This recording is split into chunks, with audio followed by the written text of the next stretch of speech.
Let's go to Jim Mars, who, of course, was a Fort Worth Star-Telegram crime writer, researcher, out there driving around covering the real world.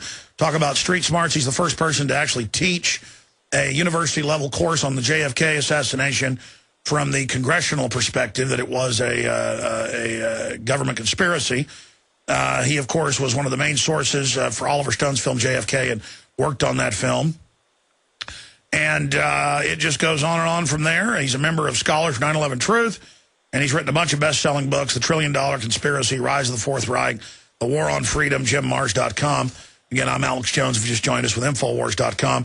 And I wanted to get Jim on because he's written a lot about the Knights Templar. And for those that don't know, there are groups associated with Knights Templar, Rosicrucian / Illuminati, all over Europe. A lot of wealthy, rich people are involved. It's in the news that he was at meetings with very wealthy people. They had a show on Sky Television making fun of yours truly a few years ago. I forget that host's name, Andy something. And they, quote, go interview a member of the Knights Templars, and then he swears he's going to let him meet with the Knights Templar, and then he arrives and he's the Knights Templar. So it's all about magic, but not real magic. It's about conning you, sleight of hand, manipulating the members, and, you know, convincing people like Breivik to go out and do this and feel like he's a big hero. When you can just look in his eyes, he's completely insane. And he admits, oh, these rich, powerful people in government helped him. Yeah, they're going to help send you right to prison, pal. But let's go to Jim Mars and talk about the Illuminati, the Templars, the Friday the 13th. You know, all these terms we have come from these groups and the Crusades and all of this indelible mark on our current situation. Jim Mars, good to have you here. Hey, Alex, good to be with you. It's interesting to hear you say that you now understand that they start off calling you a kook, and then after a while, everybody finds out that everything you said was absolutely true, but you're still a kook, right? Yes. Well, welcome to the society, because I've been at it for about 50 years now, and everything I've ever said has come true, but I'm still the kook. Exactly. I mean, Alex said buy silver when it's $5 an ounce. It's now $42. He's evil. Alex said buy gold at $300 and something. You know, now it's $1,600 plus. He is bad. I mean, literally all over the web, I am evil. I am evil for being right. Sorry, Jim, go ahead. You know, George Orwell said that telling the truth in a dishonest society is a revolutionary act. So, yeah, you're pretty radical, okay? Hey, Jim, I don't even know your view on this, your analysis. We've been having different perspectives from different people. Dr. Steve Pachinik, Dr. Tarpley, different views yesterday. And some people are like, well, why did you have Pachinik on if he disagreed with you? Because I wanted to hear a different perspective. And quite frankly, I didn't know his view. I called him cold, get him on, and I would have done it over again. But so I don't know your view on the shooter. I want to get into it, and then some of the history of the Knights Templar. Okay. Well, number one, I'm not going to stick my neck out and say that good old Anders it was one thing or another, because it's too fresh and information is still rolling in. But what I will say is I see the same commonality of contradictions and questions that seem to crop up in all of these false flag operations. First they say, oh, he's, you know, immediately they say, oh, it's Al-Qaeda. And then we find out Al-Qaeda apparently ain't got anything to do with it. And yet that was all over the news, and that's going to stick in a lot of people's minds. And then we're told, oh, no, he's just a lone nut, even though initial reports said they'd arrested someone else. And, you know, this is, again, because I lived through and have covered so extensively the Kennedy assassination. There was probably 24 people arrested in and around Dealey Plaza at the time of the Kennedy assassination. But they came back later on and admitted that and said, yes, we arrested all these people for questioning, and no, they didn't have anything to do with it, and we let them go.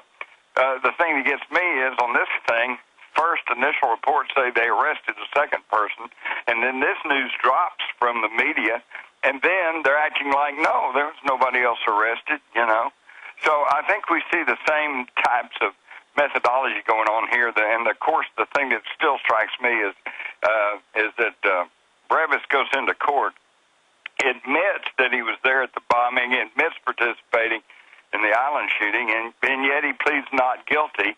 And the whole time he's calm, relaxed. You know, this to me smacks of mind control.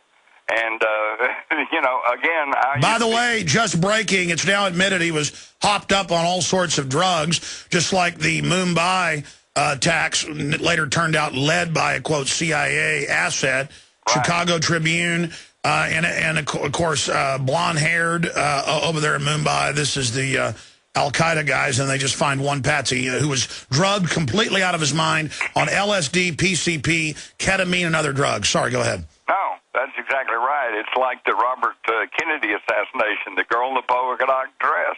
Seems like there's always somebody around acting as a handler. And of course, when the news comes out, the two things that strike me is, number one, he was in meetings with prominent business leaders and political leaders, and that also that apparently the police had him identified before they ever caught anybody, and before anybody even actually knew what was going on. So I just see all these telltale tracks that tell me there's more to this story than what we're being told. And of course, you and I both, Alex, we tend to deal in the macro geopolitical scene, and I think it does fit in. And when he starts talking about being a member of the Knights Templar, of course, that throws it into a whole new level, because you have to understand that when we start talking about Masonic orders, there are two very distinct orders, the American Freemasonry and then European Freemasonry. American Freemasonry pretty well got decimated back in the early 1800s when the first third party in America was the anti-Masonic party. And they got into such ill repute that it took them about 100 years to rebuild. And when they did, they are mostly now into into benevolent activities such as burn centers, etc. And so I think most American Freemasons are probably just good old boys, trying to make some business contacts and trying to do some good. This is very different from the European Freemasonry, which came under the control of the Illuminati back in 1782 at the time of the Wilhelmsbad Conference, when European Freemasonry was infiltrated and basically taken over by the Illuminati. And, of course, then you understand that Freemasonry itself was a creation of the old Knights Templars, which had become such a powerful, wealthy, and controlling organization that the Pope actually had to move against them and try to eradicate them. In fact, most of what we know about the Knights Templar is simply from the anti-Templar propaganda put out by the church. And so, see, history is always with us. And now here we have this latest news item, and it ties right into this ancient society.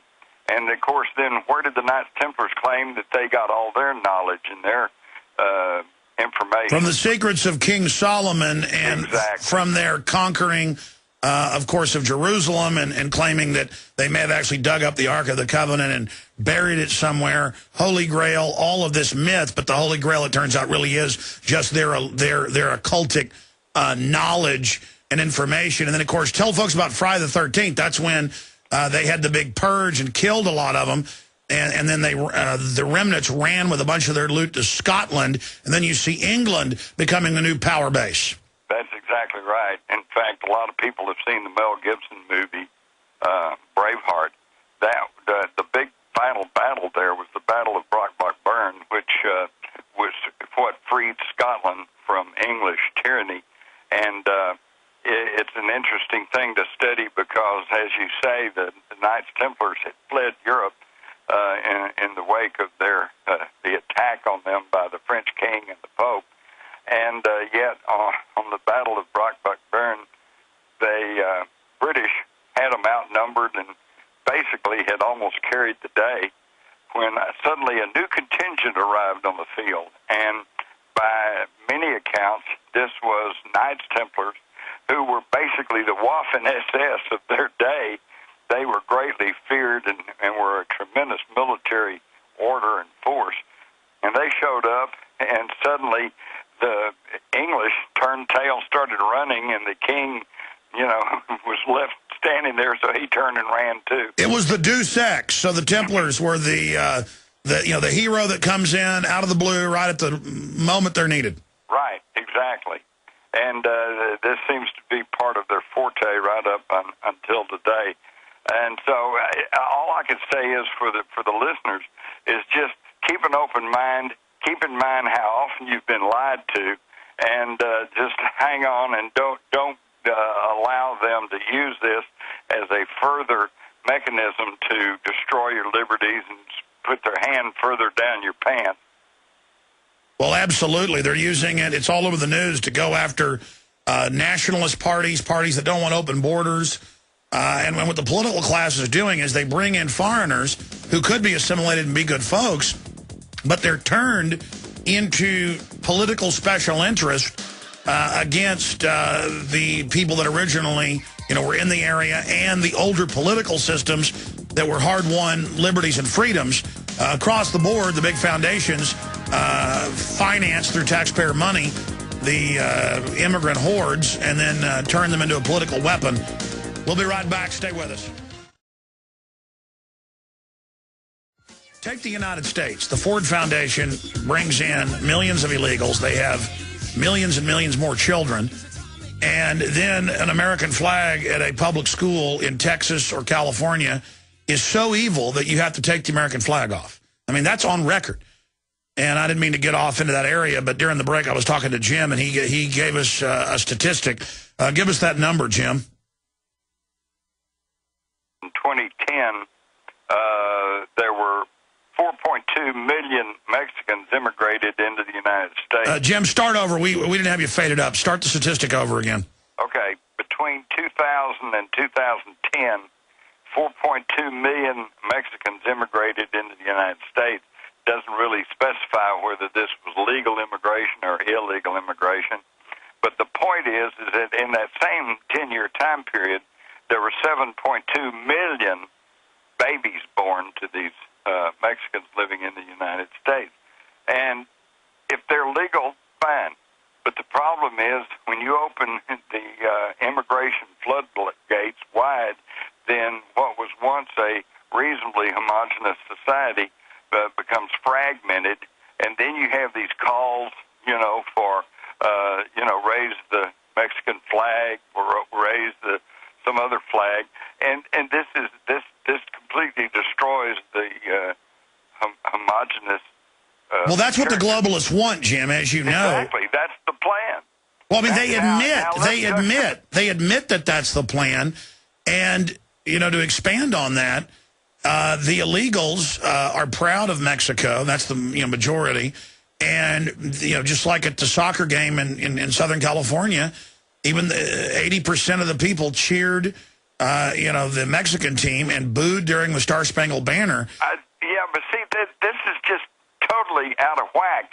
Let's go back and look at all of America, except for the natives, of course, are immigrants. All of us came from somewhere else. But in the great immigration thrust of the late 1800s, you had people coming from Poland and Germany and Italy and, all these countries. And they were proud of their heritage. They were proud of their country. Yeah, being proud of heritage is good. That is good. But then hating America. Proud of their country. But if you're going to come to America, you need to do like the immigrants of the 1800s. You need to assimilate. You need to learn the language. In fact, so many people, particularly from Eastern Europe, would come over here and they'd have these unpronounceable names, Polish and Czech and all like that. And so they changed their name. And then they pledged to be good Americans. And in World War II, you had Japanese Americans, you had German Americans, Italian Americans fighting tooth and toenail along with everybody else. These are Americans, okay? That nobody said you're supposed to come to this country, ask for all the benefits of being American, and then spit on the flag and say that your flag needs to be raised higher than the United States flag. Well, look, it's wrong. Jim, you're right. Well said. It's national suicide.